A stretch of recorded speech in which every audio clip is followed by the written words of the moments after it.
Pollocks Toy Museum on Scala Street, behind the Tottenham Court Road, is a world away from the hi-fi and computer shops that dominate the area. It's been run as a museum since 1956 and has been in its current location in these two picturesque Warren-like houses since the 70s. The history of Pollocks, however, stretches back to the 19th century, when a man called Benjamin Pollock married into a family who printed toy theatres, a popular Victorian toy, and took over the business.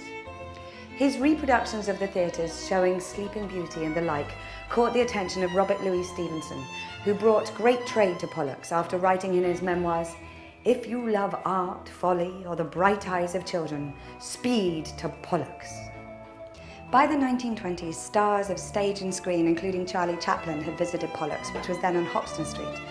However, when Pollock died in 1936, the museum very nearly went under several times.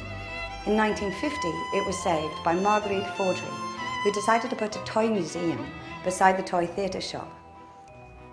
Today, in the museum's many mini rooms and lining its creaking stairwells, you can see toys from all eras and countries. There's a beautiful rocking horse, trains, a cabinet filled with space toys dating back from the 1940s onwards, many of them made when space travel was merely a fantasy. There are English tin toys dating from 1914 to 1970, and very creepy looking wax dolls, the oldest of which dates back from 1822.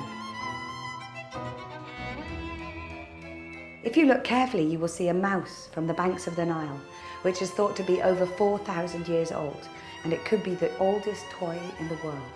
This is a brilliant museum for making you all nostalgic about games from your childhood.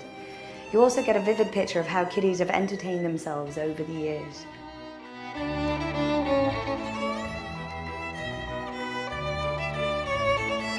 And if you know of a child who needs entertaining, then the toy shop next to the museum has a wonderfully original selection of traditional toys, including, of course, the marvellous toy theatres.